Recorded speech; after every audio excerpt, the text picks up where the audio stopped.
사람들은 모두 다 상을 받고 싶어 합니다. 상을 받아서 정말 자랑도 하고 싶고요. 아, 갑으로 남겨주고 싶은 그런 마음도 있을 거예요. 상 이야기하면 제가 자랑하고 싶은 게 있어요. 상을 뭐 우리가 다 뭐 초등학교, 중학교, 고등학교 마치면서 다 상을 하나씩은 다 받잖아요. 근데 제가 이건 제 자랑입니다. 제가 공식적으로 제가 자랑을 하겠습니다. 저는 고등학교 때 졸업할 때 다 이렇게 상을 받잖아요. 그죠? 그때 제가 상을 9개를 받았습니다. 고등학교 3학년 때 졸업할 때 안 믿으시네. 안 믿으시네. 제가 상을 9개로 받았어요. 이게 뭔지도 잘 모르는 상을 9개로 받았어요. 이게 다 분배가 돼서 다른 친구들도 이를 막 받으면 좋겠는데 뭐 우리 인원이 없었는지 저희가 그렇게 많이 받았어요. 그중에 제일 기억에 남는 상이 개근상입니다. 고등학교 3년 개근상을 제가 받은 그런 기억이 있습니다. 그런데 여러분 상이라고 하는 것은 잘해야 주는 거죠. 잘해야 주는 겁니다. 잘 못하면 안 줘요. 근데 요즘은 보니까 우리 초등학생 아이들을 보니까 이 기죽이지 않기 위해서 잘 못해도 격려하는 차원에서 상을 줍니다. 예를 들어서 게을러서 늘 학교에 지각하는 그런 친구들이 있으면 그런 친구들에게도 상을 줘요. 느긋상 이런 거 만들어서 줍니다. 얘가 매사에 느긋하고 침착하여 뭐 이 모범이 되고 이러면서 이렇게 상을 줍니다. 근데 상이라고 하는 것은 여러분 기본적으로 우리가 알고 있기는 잘해야 주는 겁니다. 칭찬받을 만한 일이 있어야지만 상을 주는 거죠. 근데 하나님은 여러분 상을 주실 때에 명확합니다, 여러분. 딱 이 뭐 우리가 하나님을 이야기할 때 자비하신 하나님이고 공평하신 하나님이고 뭐 이렇게 말씀을 하지만 상에 있어서는 여러분 하나님께서는 맺고 끊음이 확실하신 분이에요. 두루뭉실하게 상을 주지 않으세요. 잘 하셔야지만 상을 주십니다. 그 뭐 우리를 사랑하시는 것에 있어서는 평등하게 우리를 다 사랑하시죠. 또 우리에게 기회를 주시는 것도 평등하게 우리에게 기회를 주십니다. 근데 이건 우리가 살아가는 과정 속에서 주시는 것이고요. 상이라고 하는 것은 딱 끝나는 날 하나님 앞에 딱 섰을 때 주시는 것이라서 여러분 이건 명확해요. 그래서 보시고 그 기준에 봤을 때 잘 하셨을 때 상을 주는 거고 못 하셨을 때는 그 못한 만큼의 상을 주시는 거죠. 여기는 이것에 대하여서는 여러분 명확하다는 것을 여러분 우리가 기억해야 됩니다. 2명 이상만 되는 공동체가 되면 그곳에는 여러분 서열이 이렇게 정해지게 되어 있어요. 등수가 매겨지게 되어 있어요. 잘하는 사람과 못하는 사람, 좀 더 잘하는 사람과 좀 더 못하는 사람, 이렇게 사람들이 봤을 때 2명 이상만 되는 공동체라도 그게 보여집니다. 그래서 우리가 지금 여기 안에 이렇게 여러분들이 다 앉아 계시는데 하나님께서 보셨을 때 좀 더 잘하는 사람과 좀 더 잘해야 되는 사람이 여러분 다 이렇게 하나님 보시기에 다 있어요. 그게 우리말로 하면 석차예요. 등수예요. 하나님 보셨을 때 등수가 있다는 거예요. 등수가 딱 쭉 여러분들 등수가 다 있어요. 긴장하십시오. 다 있습니다. 저도 포함되는 거예요. 다 등수가 있는 거예요. 그럼 그것을 보고 하나님께서 오늘 말씀에서 상급을 주신다라고 이렇게 말씀을 하셨어요. 우리의 등수를 보고 우리의 석차를 보고 거기에 맞는 상급들을 이렇게 주신다라고 이렇게 말씀을 하셨습니다. 그래서 예수님께서는 이 상에 대한 말들을 성경에서 많이 하세요. 상이 여러분 이 상입니까? 혹시 여러분들 헷갈리지 마십시오. 시편에서 이야기하고 있는 원수의 목전에서 내게 상을 베푸시리라라고 했던 그 상은 여러분 어떤 겁니까? 상장입니까? 밥상입니다. 밥상. 상입니다. 상입니다. 여기에서 지금 제가 이야기하고 있는 이 상은 뭡니까? 상장입니다. 상장. 예, 상장입니다. 오늘 지금 이야기하는 그래서 예수님께서는 상장에 대하여서 상에 대하여서 많이 이야기하세요. 우리가 잘 알고 있는 산상수훈 마태복음 5장, 6장, 7장 이것도 우리가 잘 알고 있는 말씀인데 어떤 신학자는 이 산상수훈에 제목을 붙이는데 어떤 제목을 붙이는가 하면 이렇게 제목을 붙입니다. 하나님께로부터 상 받는 법, 요게 산상수훈이래요. 왜냐하면 산상수훈에 보면 여러분 이러이러해서 이게 상 받을 것이다, 이러이러해서 상 받지 못할 것이다 라고 하는 말들이 문단에 이렇게 들어있어요. 그래서 하나님께로부터 상 받는 법이라는 그런 제목을 붙이는 신학자도 있습니다. 그렇게 해야지 상을 얻고 그렇게 하지 않으면 상을 못 받는다, 이렇게 이야기를 하죠. 마태복음 5장 12절에서 있어요. 팔복 끝에 그렇게 해야지만 상을 얻는다라고 이렇게 이야기를 하죠. 근데 5장, 6장, 7장, 6장에 보면 또 그 말이 있어요. 그렇게 할 때 상을 받는다라는 말이 있습니다. 그렇게 하지 않으면 그럼 상을 못 받는다는 거죠. 우리의 삶 속에서 여러분 이 상을 하나님께서 이 팔복이나 산상수훈을 이렇게 보시면 우리의 삶에서 이 삶과 우리의 상과 이렇게 연결시키는 것을 보세요. 그 상이 그냥 뚝 떨어지는 상이 아니라 우리의 삶에서 이 상 받을 만한 무언가를 해야지만 상을 주신다라고 이렇게 우리의 삶과 이렇게 연결시켜 놓는 것을 우리가 볼 수 있습니다. 그래서 마가복음 9장에서 한 예를 들어서 이렇게 이야기를 하죠. 누구든지 너희가 그리스도에게 속한 자라 하여 물 한 그릇이라도 주면 내가 진실로 너희에게 이르노니 그가 결코 상을 잃지 않으리라, 이렇게 이야기를 해요. 그러니까 늘 우리의 삶과 연결되어 있는 거예요. 상이라고 하는 것이. 그 상이라는 것이 사람을 평가해서 좋은 성적을 받을 때 상을 주는 겁니다. 그 하나님도 여러분, 예수님도 우리의 삶을 평가하신다는 거예요. 평가하셨을 때 좋을 때 상을 주신다는 거죠. 한국 사람들이 여러분 사람을 평가하는 기준이 있어요. 제가 어떤 사설에서 읽었는데 30대까지 그 사람을 평가하는 기준, 그 사람에게 상을 주는 기준은 학교입니다. 학교 공부예요. 30대까지는 공부로, 학교로 그 사람을 평가한다고 해요. 30대 이후에는, 그럼 30대 이후에서 죽을 때까지는 뭘로 평가를 할까요? 돈으로 평가한답니다. 이게 보편적인 우리 한국 사람들의 생각이라면 참 슬픈 거죠. 30살까지 여러분 아무리 열심히 해도 걔가 학교를 어디 다니냐, 공부를 어느 만큼 하냐, 성적이 어떻게 되냐, 여기에 따라서 이게 평가의 기준이 된다는 거예요. 30세 이후에도 마찬가지예요. 그 사람이 얼마나 인격적이냐, 이게 따지지 않는다는 거예요. 그 사람이 얼마나 사람들과 관계가 좋으냐, 이게 따지지 않는다는 거예요. 그가 얼마나 돈을 많이 가졌느냐, 직업이 좋냐, 부하냐, 이걸 가지고 사람을 평가한다는 거예요. 이 평가에서 여러분 이 석차가 매겨진다는 거죠. 아무리 인간성이 좋고 해도 여러분 좋은 학교에서 공부 잘 못하면 석차가 떨어진다는 거예요. 한국 사람들의 평가 기준이 이렇다는 겁니다. 이게 우리 세대의 그런 평가래요. 근데 잘 따지고 보면 또 그것도 아니에요. 분야마다 석차를 매기는 기준이 다 달라요. 평가를 하는 그 기준이 다 달라요. 분야마다 다 다릅니다. 분야마다 공부 잘한다고 해서 그 사람이 1등 되는 것도 아니에요. 분야마다 여러분 그 사람이 돈 많다고 해서 1등 되는 것도 아니에요. 다 분야마다 다 달라요. 그 기준을 매기는 그 기준이 다 달라요. 석차를 매기는, 등수를 매기는 기준이 다 다릅니다. 왜냐하면 그 분야별로 사람을 평가해서 여러분 그 분야에 평가하는 것, 그것이 그 분야의 경쟁력이기 때문에 그래요. 잘 평가해야지만 그 분야에서 경쟁력 있는 사람으로 성장해 갈 수 있기 때문에 그런 겁니다. 세부적인 분야로 들어가면 그 분야에 여러분 다 평가하는 게 다 달라요. 예를 들어서 여러분 우리 지금 교회에 이렇게 밖이나 안이나 이렇게 보시면 많이 이렇게 이제 정비가 되고 있잖아요. 그죠? 새로 이렇게 많은 것들이 이렇게 많이 정비가 되고 있어요. 얼마 전에 지난 주간이죠. 우리 정자에 나무 2그루가 있었는데 그걸 뽑았어요. 잘라내고 뿌리를 뽑았어요. 왜 뿌리가 너무 굵어서 정자를 이렇게 들어 넘길 것 같아서 정자의 뿌리를 이제 뽑았어요. 뽑아내는데 여러분 얼마나 힘이 드는지, 톱으로 갖고 쓸고 이게 망치로 두드리고 해도 이 뿌리가 너무 깊이 박혀서 안 빠지는 거예요. 그래서 여러분 어떤 방법을 쓰는가 하면 홍 장로님이 트랙터를 가지고 오셨어요. 트랙터를 가지고 오셔서 끈을 묶어 가지고 밀었다 당겼다 해서 그걸 뽑아냈어요.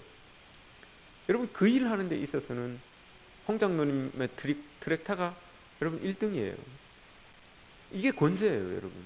그 일을 하는데 가장 적합한 거예요. 그 일을 하고 난 다음에 보니까 가장 적합한 거예요. 그게 여러분 권세예요. 그게 1등이에요. 그 분야에서는 1등이에요. 그럼 나머지는 여러분 뭡니까 여러분? 그 자리에 저도 있었고 다른 장로님들도 계셨고 우리 남성교회 집사님들도 계셨는데 그럼 다른 분들은 여러분 뭐 하십니까? 삽질해야죠. 뭐 삽질해야 되는 거예요. 권세는 트랙트예요, 여러분. 그 권세가 그 트랙트가 권세예요. 트랙트로 몇 번 할 때 여러분 나머지 사람들은 땅 파야 되는 거예요. 삽 가지고 삽질해야 되는 거예요. 옆에 여러분 우리 정자 지금 만들어지고 이 정자가 아니에요. 쉼터 지금 꾸며지고 있잖아요. 이 쉼터 꾸며지는데 여러분 우리 김 장로님이 많이 지금 수고하고 계세요. 용접하시잖아요. 용접 잘 하세요. 잘 하세요. 이게 권세예요, 여러분. 그럼 용접 안 하는 사람들은 여러분 뭐 해야 됩니까? 디모도 해야 돼요. 디모도 해야지 뭐 별 수 있습니까? 용접이 여러분 권세예요. 여기에서는 권세예요. 다 분야마다 기준이 다 달라요. 지난 여름 여러분 얼마나 더웠습니까? 지난 여름에 여러분 제일 권세 있었던 사람이 누구겠습니까? 지난 여름에 이두구 장로님이죠. 제일 권세 있었어요. 왜 그렇겠습니까? 에어컨 다시잖아요. 제일 권세 있었어요. 나머지 사람들은 어쩔 수가 없어요. 더우면 부채질하고 있어야 되는 거예요. 이게 여러분 권세예요. 분야마다 다 달라요. 공부 잘한다고 해서 여러분 지금 뭐 정자에 땅 파는 게 뭐 1등 됩니까? 안 돼요. 뭐 돈 많다고 해서 여러분 여기 용접하는 데 있어서 1등 됩니까? 안 돼요. 다 달라요. 다 기준이 다 다르고 분야마다 다 다르게 되어 있어요. 이런 이 모습들이 있다는 것을 우리가 기억해야 되는 겁니다. 그런데 여러분 이게 세상에서 보면 이게 힘인 거예요. 세상에서 보면 여러분 이게 권세예요. 그래서 트랙터를 가지고 있는 사람은 그 권세가 어떻게 드러납니까? 일당 30만 원을 받는 거예요. 삽질하는 사람은요. 권세가 없으니까 5만 원 받는 거죠. 용접하는 사람은 어떻게 됩니까? 권세가 있으니까 30만 원 받는 거예요. 디모도는 어떻게 됩니까? 안 되니까 10만 원 받아야 되는 거예요. 이게 권세고 이게 힘이에요, 여러분. 세상은 이렇게 돌아가는 거예요. 이렇게 평가가 되는 거예요. 그런데 우리는 교회 일이니까 기쁜 마음으로 안 하죠. 기쁜 마음으로 그렇게 하시는 거죠.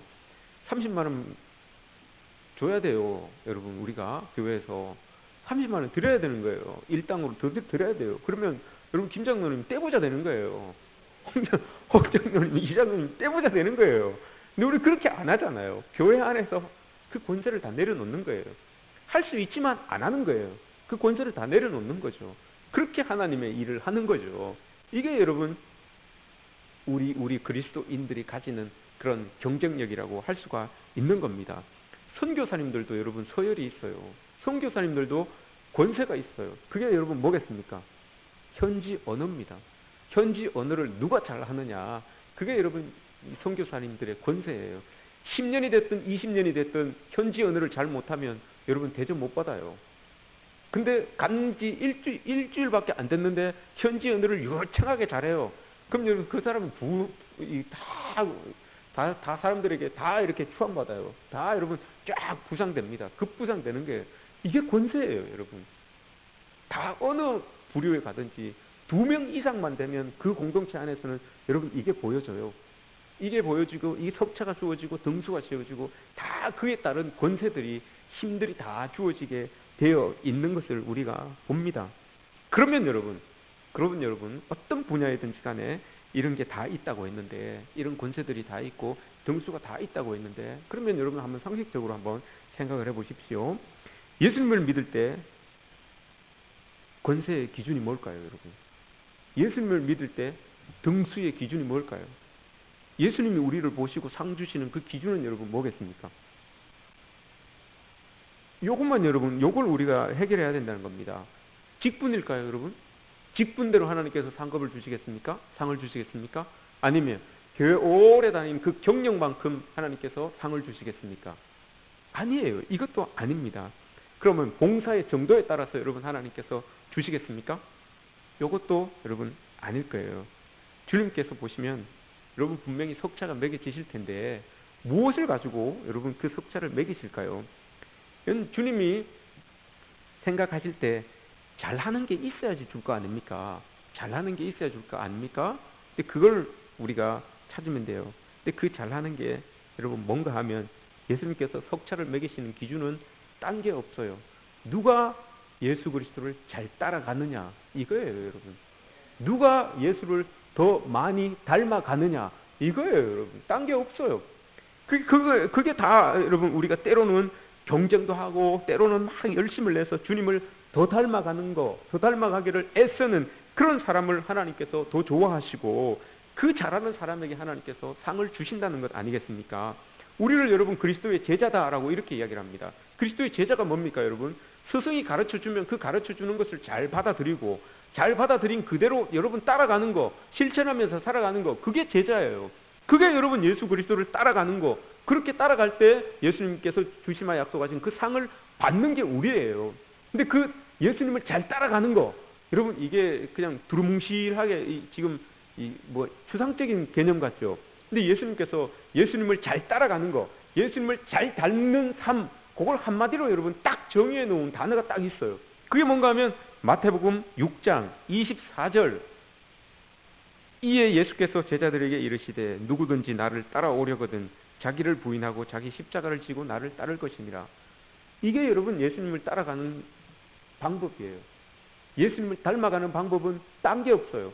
십자가를 지고 가는 거, 십자가를 지고 가는 거, 이게 여러분 예수 그리스도를 따라가는 것이고 예수 그리스도를 닮아가는 겁니다. 그렇게 갈 때 하나님께서 상급을 주신다는 거예요. 상을 주신다는 겁니다. 이 길밖에 없어요. 우리가 상 받을 수 있는 방법은, 예수님께서 준비하신 상 받을 수 있는 방법은 이거밖에 없어요. 근데 여러분 보십시오. 2000년이 지난 지금에 십자가를 진다는 거, 십자가를 여러분 따라간다는 거, 이게 여러분 우리에게 어떤 의미로 다가옵니까? 어떻게 여러분 받아들입니까, 여러분?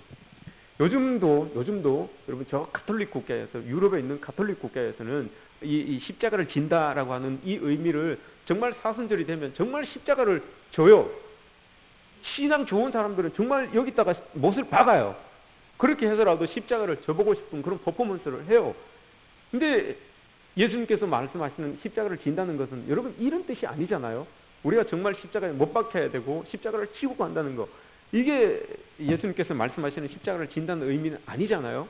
이 십자가를 진다는 게 여러분 어떤 내용일까요? 어떤 의미겠습니까? 십자가를 진다는 건 여러분 이런 겁니다. 우리가 예수님의 마음을, 이 십자가를 진다는 것을 가장 잘 풀어준 사람이 사도 바울이에요. 오늘 우리가 읽은 본문에서 사도 바울이 이렇게 이야기를 합니다. 정말 명확하게 잘 설명을 해주었는데, 그런즉 18절에서 이렇게 이야기를 합니다. 그런즉 내 상이 무엇이냐? 내가 복음을 전할 때 값없이 전하고 복음으로 말미암아 내게 있는 권리를 다 쓰지 아니하는 이것이로다. 십자가를 지는 것, 여러분 십자가를 따르는 것, 이걸 여러분 사도 바울이 이야기를 해줬는데, 사도 바울은 그 십자가를 지는 걸 뭐라고 이야기했는가 하면 내게 있는 권리를 다 쓰지 않는 것, 이게 십자가를 지는 거다라고 이렇게 이야기를 해요.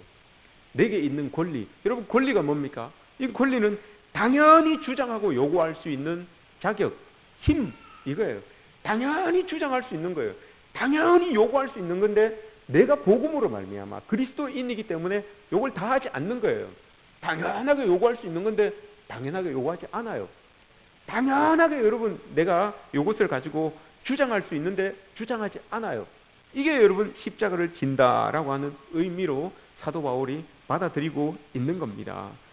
사도 바울은 이 권리는 여러분 어떻든 간에 다 있어요. 여러분들에게 다 있어요. 애기도 있고 모두가 다 권리는 다 있어요. 다 누구에게나 자기를 주장할 수 있고 요구할 수 있는 그 힘, 자격은 누구나 다 가지고 있지요. 근데 사도 바울은 그것을 이야기하지 않았대요. 예수님도 여러분 마찬가지죠. 예수님도 그 권리가 있었어요. 예수님도 십자가에서 내려오실 십자가를 안 지실 수 있는 권리가 있었어요. 그런데 여러분 안 하셨잖아요. 그걸 다 주장하지 않으셨어요. 그래서 십자가를 지신 거죠. 사도 바울도 마찬가지입니다, 여러분. 사도 바울도 복음을 전하다가 얼마나 많이 옥에 갇히고 매를 맞고 했습니까? 그런데 여러분 그렇게 하지 않을 권리가 있었어요. 자기는 요즘 우리 시대로 이야기하면 양반이었어요.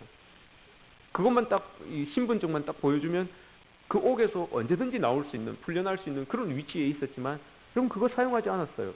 그리스도인으로서. 왜냐? 그거 잘못 사용했다가 괜히 복음에 누가 될까봐, 내가 전하는 복음이 잘못될까봐 그걸 사용하지 않고 그냥 그 고통받고 그 환난 속에서 그렇게 그리스도인으로 살아갔던 사람이 바울이었어요. 그렇게 십자가를 진다는 것은 내게 주어진 이 권리, 권세, 이 힘, 내가 충분히 써도 될 만한 그 힘들을 내려놓는 거. 여러분, 이게 십자가를 진다는 거라고 여러분 이야기를 합니다. 왜 여러분 나에게 주어진 권리를 쓰지 않는 것이 하나님께 상급이 되는 걸까요? 이게 상급이 된다고 했으니까 상급이 되는 이유가 있지요. 왜 여러분 내가 나에게 있는 그 권리를 다 쓰지 않는 게 상급이, 이게 하나님 보시기에 상급이 되는 걸까라는 걸 여러분 우리가 생각해 봐야 됩니다. 이거 알면 여러분 우리가 다 쓰지 않겠죠. 왜 그런가 하면 이거를 쓸 때마다 여러분 우리의 마음이 세속화된대요. 세속화가 여러분 뭡니까? 제가 이 사진을 찾아봤어요. 사진을 찾아보니까 세속화, 신성한 속성을 잃고 세상의 범주에 속하는 것, 이게 세속화예요. 신성한 성품을 잃고 신성한 속성을 잃고 세상의 범주에 속하는 것, 이게 세속화예요. 여러분 자꾸 여러분 우리가 가지고 있는 그 권리, 주장하고 싶은 마음, 이것을 쓸 때마다 우리의 마음속에 여러분 이 세상적인 것들이 자꾸 가득 찬다는 거예요. 그렇게 되면 예수 그리스도의 모습들이 자꾸 밀려나는 거예요. 이게 세속화예요. 여러분 세속화는 뭐 어디 가서 막 뭐 예수님 안 믿는 사람처럼 막 그렇게 막 음악 듣고 춤추고 노래하고, 이게 아니에요. 여러분 이게 세속화가 아니에요. 어디 어디 그 번화가에 들어가서 예수님을 잊은 사람처럼 막 그렇게 지내고, 이게 세속화가 아니고요. 세속화는 내 마음속에 있는 그 예수 그리스도의 모습들이 여러분 자꾸 밀려날 때, 이게 세속화인 거예요. 내 안에 있는 신성한 모습들이, 하나님의 모습들이 자꾸 빠져나가고 자꾸 새로운 것, 세상의 것들이 자꾸 들어오는 거, 이게 여러분 세속화다라고 이렇게 이야기를 하는 거예요. 이 권리를 자꾸 사용할 때마다 나에게 힘이 생기는 거예요.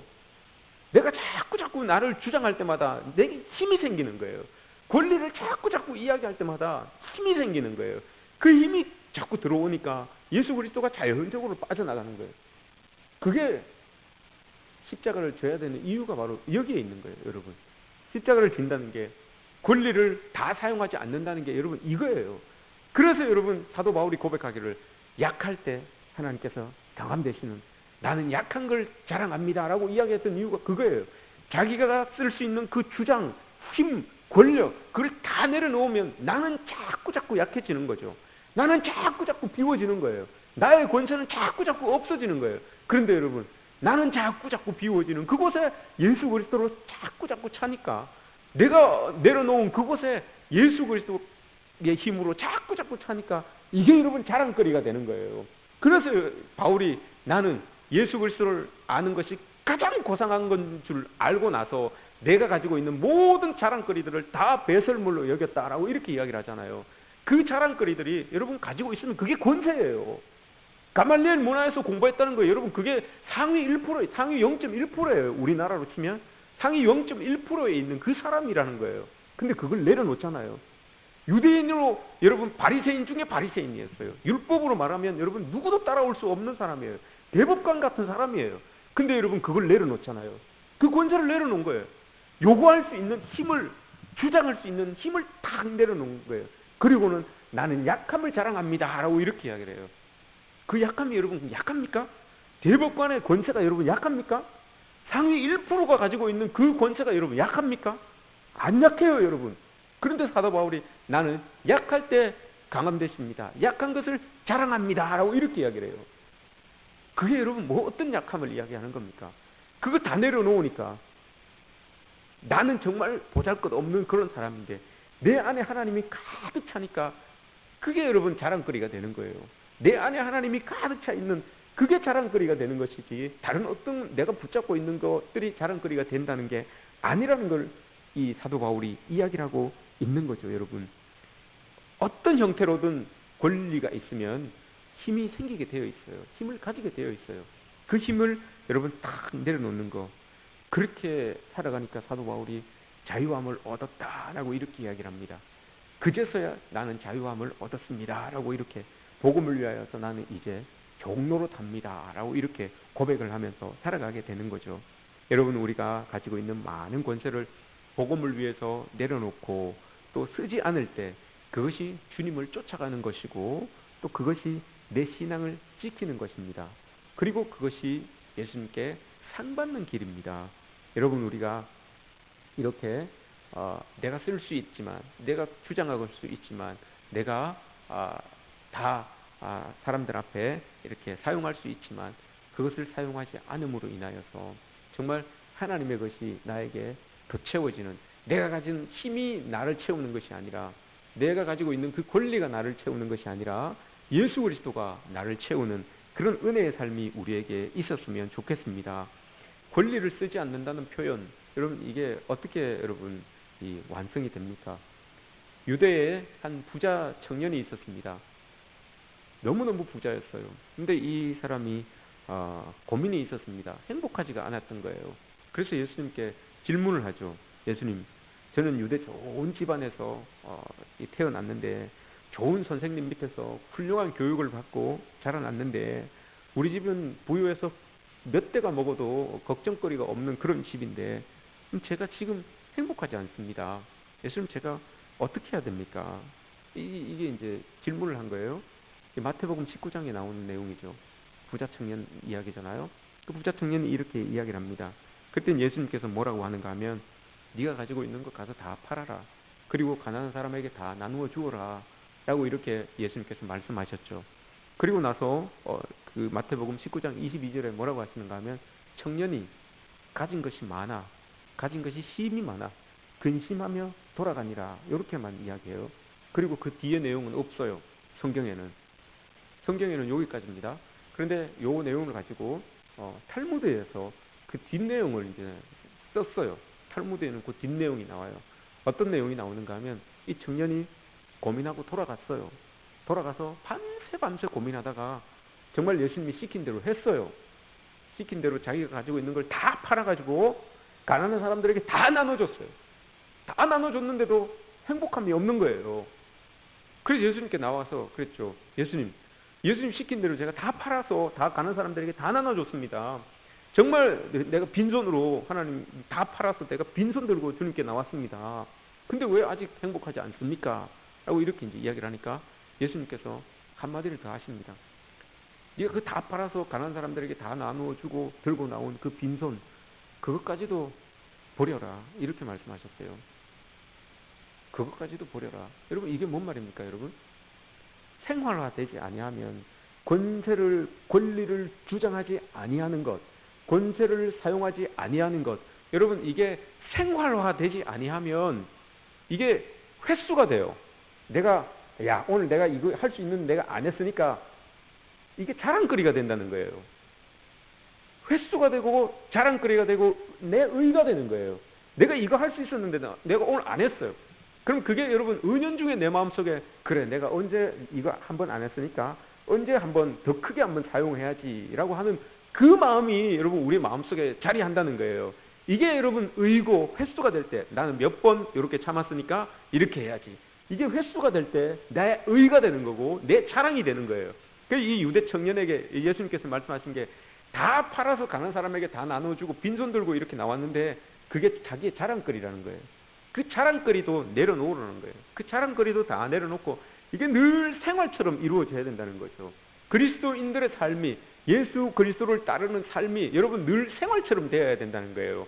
십자가를 지는 게 늘 생활처럼 되어야 된다는 거예요. 그렇지 않으면 일주일에 한 번씩 여러분 그런 일들이 일어나든지 뭐 열흘에 한 번씩 이렇게 일어나든지 하면 그게 여러분 내 자랑거리가 되고 내 의가 되는 거예요. 자꾸 횟수가 쌓이게 되어서 횟수가 쌓이는 만큼 내 의가 되고 내 자랑거리가 된다는 거예요. 그래서 예수님께서 이 상에 대한 이야기를 할 때 생활과 계속해서 연관시켜서 이야기하시는 이유가 바로 이거예요, 여러분.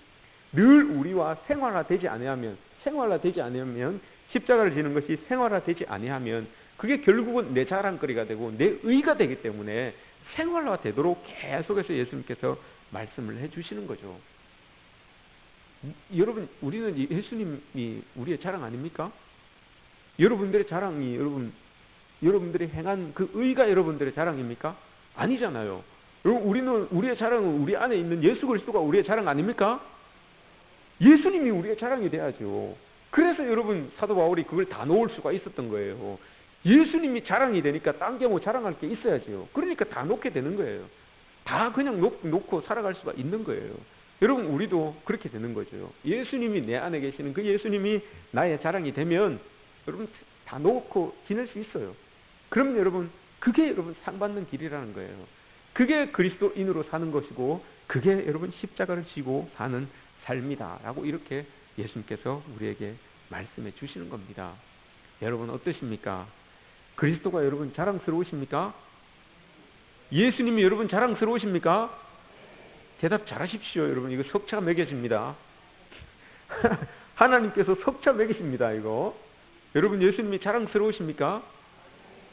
우리가 이렇게 여러분, 하나님은 다 알고 계십니다. 우리가 얼마나 예수님을 자랑스러워하면서 살고 있는지, 얼마나 내 마음속에 다른 어떤 의의가 아니라 예수님으로 가득 채우고 살고 있는지 예수님은 여러분 다 아시죠.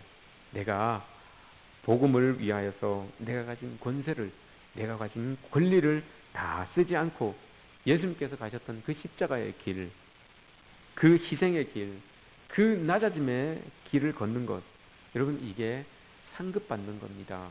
이게 예수님께서 준비하신 그 상을 받는 겁니다. 저는 우리 교회 모든 성도님들이 다 상 받기를 원합니다. 어떤 형태로든 어떤 상이든 여러분들이 다 받으시기를 원합니다. 예수님께서 여러분 아실 거예요. 예수님께서 여러분들에게 알맞는 상급을 주실 거예요. 예수님은 여러분 석차는 없어요. 사실 예수님의 석차는 없어요. 그에 맞는 상이 있을 뿐입니다. 그에 맞는 상급이 있을 뿐이에요. 큰 상급이 있는가 하면 작은 상급도 있어요. 사실. 그런데 여러분, 그게 천국에서는 비교가 되지 않을 뿐이지, 천국에서는 비교가 되지 않을 뿐이지, 여러분 큰 상급이 있고 작은 상급이 있어요. 근데 큰 상급을 받은 자와 작은 상급을 받은 자가 천국에서는 비교가 되지 않지만 하나님 편에 봤을 때는 큰 상급이 있고 작은 상급이 있는 거예요. 우리가 여러분 신앙생활 하면서 하나님 보시기에 모두 다 큰 상급을 받으시기를 바랍니다. 우리 교회가 여러분 큰 상급을 가지고 있는 교회가 되기를 바랍니다. 여러분 모두가 예수 그리스도를 따라서 예수 그리스도를 닮아가며 십자가를 지면서 가는 그런 삶을 사심으로 말미암아 하나님으로 인하여 주어지는 큰 상급을 받으시기를 주님의 이름으로 축복합니다.